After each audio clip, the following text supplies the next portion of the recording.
Welcome to LC Screen Talk. My name is Larry, and this is my review of Unforgettable.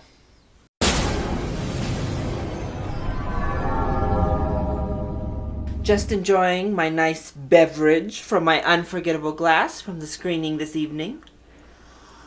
Wouldn't you like to know what's in here?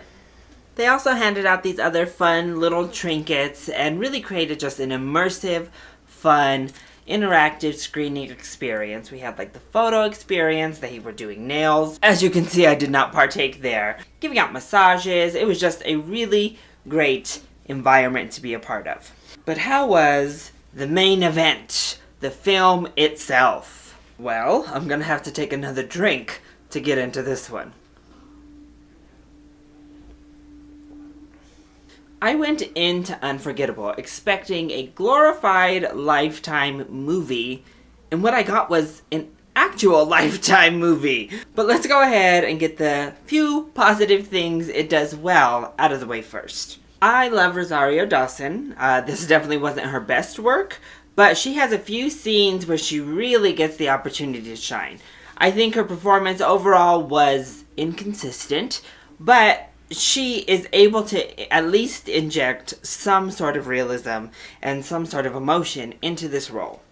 And for what it's worth, I think Katherine Heigl plays her part very well. I think she plays like this void, weird, overpossessive woman well. So she also did a nice job here. I also loved Whitney Cummings. Her character was hilarious, and I wish we had more of her character because she brought such energy and life to the film, but her time on screen is just too short. And I'm going to say that I was in a theater almost completely full of women, and a lot of them were younger women. It was part of this like girls' night out event. And as we were leaving the theater, they all seemed to have really enjoyed themselves. Granted, free drinks were given out at the event, so that may have something to do with it. But it seems that the target audience enjoyed what they received. People who might watch Lifetime on a regular basis enjoyed what they received. And there are some fun moments. I never thought this film really took itself seriously.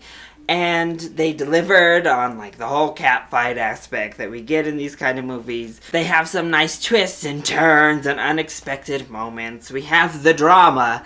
Everything you expect from a Lifetime movie or from watching the trailers, you get in this film. So in that respect, that's a positive. It gives you what you want as the core audience. Unfortunately, that's kind of the best I could do with giving these positives. So in my opening, I said this is an actual Lifetime movie because I think that's where this movie should have been released. As we've seen, they've been getting big stars like Will Ferrell and Kristen Wiig to do Lifetime films.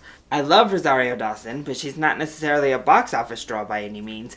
And Katherine Heigl is like film poison. So this seems like a perfect candidate to debut on Lifetime. I'm sure it would have got great ratings. I think people would have really loved it. It would have been on the higher end of the Lifetime scale. But just everything was not up to par for mainstream cinema. The camera angles used here were so bad. Like they didn't know what they were doing with getting the shots. They would like get in on people's faces in such awkward ways. And then you would see that the makeup artist didn't really do a good job either. They couldn't quite get the color of blood right. The foreheads were all really shiny. It wasn't shot well, and then in being shot poorly, it exposed other things that were done poorly as well. So in hand with that, the directing was bad, and the script also was pretty bad. And plus, of course, it just goes off the deep end. I mean, it just gets so crazy, so outlandish. Again, that's what you're expecting, and I think that's what you're wanting going in, but it's set in the real world, and definitely doesn't feel like a real world film. I also hated the framing device that we started as part of the case and then went back. I didn't think that worked. I didn't think it was necessary. It honestly just cheapened the film right off the bat. All of our characters are paper thin. Rosario Dawson, who's our main character, doesn't even get that much development. We're told what happened to her in her past, but it's not really fleshed out in her current personality all that much. Katherine Heigl. We're told what's going on with her, but again, it's not really fleshed out. She does have some of the better moments, like when she's interacting with her mother, that it really started to kind of show itself. But still, and then the husband in all of this, just, I mean, he could have been a mannequin walking around. I mean, he really had nothing to do, no personality, nothing other than that boyfriend who questions of whether you're lying, you're overreacting, oh come on, that same stereotype we see in all of these type of films. But I think they could have had something here, because honestly, at the beginning of this film, I did not think Katherine Heigl's character was acting unreasonable at all. I think maybe a little bit overprotective, a little bit overbearing of a mother, but nothing there signaled to me inappropriate. It all seemed within reason for a mother to behave the way she was behaving to begin. And I think maybe if they had just went on that path, it would have been a more interesting and complex film.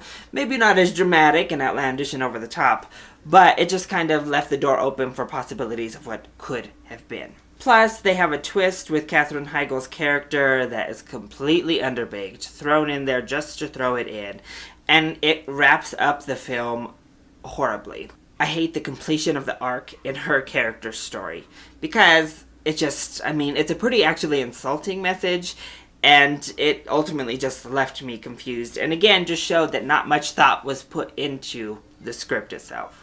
So overall, I definitely don't recommend you pay to see this movie. It is fine. If you see it for free on TV, I think you'll be okay. If you do enjoy Lifetime films, I say rent this film. Just know that you are getting an upper tier Lifetime film. A film that you can watch for free with your cable subscription on TV right now. So there is no need to pay theater prices to go see this. So that's a rental at most. So that has been my review of Unforgettable. I hope you enjoyed it. If you did, go ahead, click like down below and subscribe to the channel so you are always up to date on our latest videos. Also, join in on the discussion. Are you excited to see Unforgettable? And what is your favorite bad breakup film? Let me know either in the comment section down below, or you can hit me up on Twitter. I love you all so much for your support. Mwah! Thank you for watching, and I'll see you next time.